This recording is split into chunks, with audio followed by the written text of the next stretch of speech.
The questions to ask. 1. Leak tape was doctored exactly as COP George Mensah and others testified? That's a question we're asking. The leak tape, what came to the general public in the leak tape? Was it doctored? Was it sort of edited? Doctored maybe alleging a crime, but was it edited and sent to the general public? So this is our concern. Our primary concern is that the Inspector General of Police, can you have Dr. Dampare's photograph back over there? The Inspector General of Police, as Dr. Dampare as he is an intelligence officer. In fact, he's a foremost intelligence officer in this country. He can decide to conduct his investigations anyhow he wants to do it. We don't have no problem with that. No one can reasonably have a problem with that. IGP says, I want to tape you.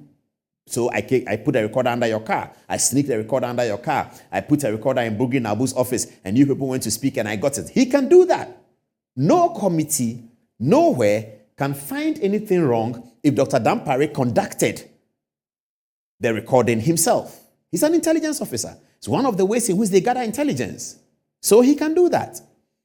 Now, when he obtains that recording and he reviews it, where our problem starts and where we hope the committee will be looking at is what did he do with the recording once he got hold of it?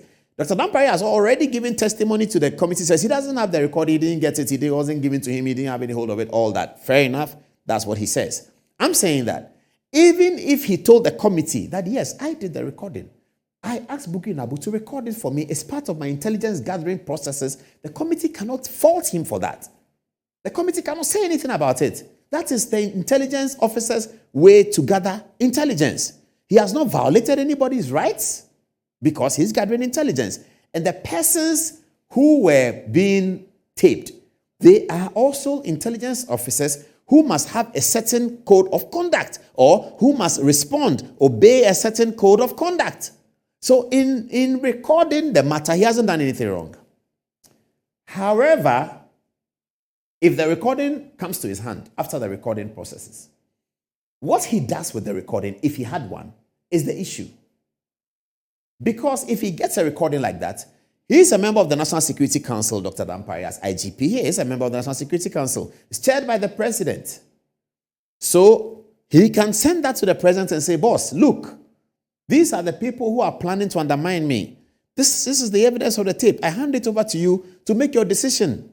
President may come to National Security Council and say, the IGP has brought me some information. I have handed it over to the Minister for National Security for his assessment and report. And it can go on like that. General public wouldn't have heard. All would have heard one day was that COP this, Superintendent this, suspended from the Ghana Police Service after an internal disciplinary mechanism. They have been removed from the police service. We wouldn't have been told what they did.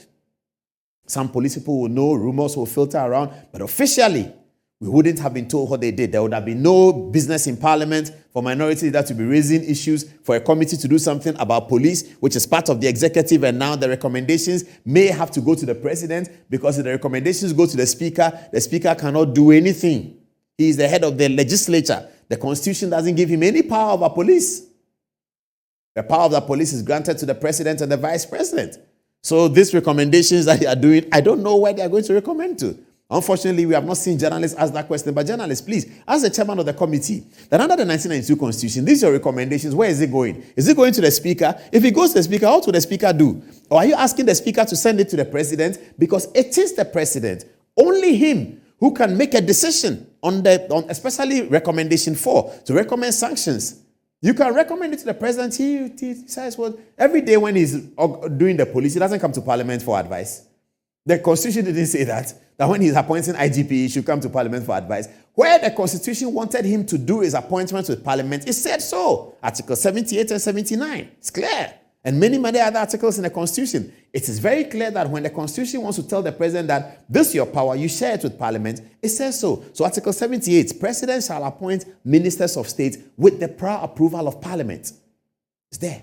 With the prior approval of Parliament. That is why he appoints a minister, sends him to Parliament. Parliament will come back to him and say, this your minister has passed. In the case of the IGP, the president has no such responsibility. The Constitution doesn't give him any such limitation. He appoints the IGP by himself. So if you go and sit and have a legislative conversation about IGP and you recommend it to him, what should he do? He can decide what he wants to do. So that's a problem. Constitutional. We'll deal with that later. But then, if Dr. Dampare then gets that recording, and he doesn't give it to National Security, he doesn't give it to Interior Minister, he doesn't give it to National Security Minister, he doesn't call his internal police people and deal with it, which he can. He can also do that. He can send it to a disciplinary committee of the police council. They'll deal with it. Now, if he doesn't do all that, but then the tape finds its way into media, then whoever leaked the tape, if that person is part of the intelligence fabric, then that person should be in trouble. If it is the IGP himself who leaked the tape, then he has questions to answer. Grave and fundamental questions to answer. Because then he will be sabotaging the security apparatus that he represents. If he collected, obtained the recording, facilitated, participated, was aware or ought to have been aware that these tapes were going to be doctored and leaked to media, then he would have questions to answer. I don't know whether he participated. Now, we are hearing some news that is not very, very interesting. It is saying to us that the committee that's sitting in Parliament has hit a snag with one of its important witnesses. This all-important witness showed up at the committee and said, I have the information, it is here, but I do not feel that I should release it to the committee. That has happened at the committee. Very, very important witness. Very sensitive witness. Says, I have the information. There's suspicion that the information contained in his document is far-reaching, one way or the other. Very far-reaching. Now, that information contained in the document, he has told the committee that he's unable to release it.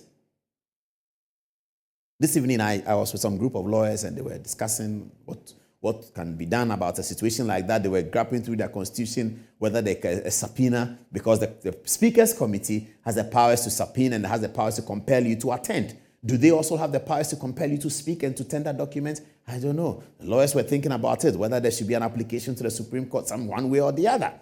But that has happened at the committee, that one of the principal witnesses, one of the most important witnesses, who has all the information, very important information, because this witness was part of a team that has carried out some investigation before the Parliament sitting about the same matter.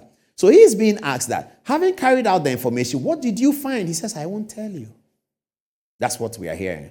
We hope that is not true. We hope that what we are hearing is not true. But we'll keep looking at it and bring it to you viewers when we get the information. But we sincerely hope that this is not true. But if it is true, it means the committee has hit a snag. Now, Ambassador Bugri Nabu, my good friend, hi Bugri, Yayade. He's a very interesting man. I love him, man. This guy is cool. Okay, so Bugri Nabu has showed up at the committee and presented another tip. Yeah, I'm telling you this. Maybe you're hearing it for the first time, but please believe it because it's true. Bugri Nabu has showed up at the committee and presented another tape. So, assuming that the first tape is 15 minutes, because I haven't seen the tape, I've heard it on my phone. Somebody sent it to me. Assuming the first tape is 15 minutes, this one is 1 hour and more. So, this is a longer tape. You would remember that during his testimony, COP Alex Mensah is reported to have said that they spoke about a lot of things on the tape in terms of things that have been happening in the police and all of that. Alex Mensah is reported to have said that. But the tape that came out was arranged in such a way that it will present a certain narrative. In fact, Alex Mensah says that some of the things on the tape were not said in the chronology that the tape presents.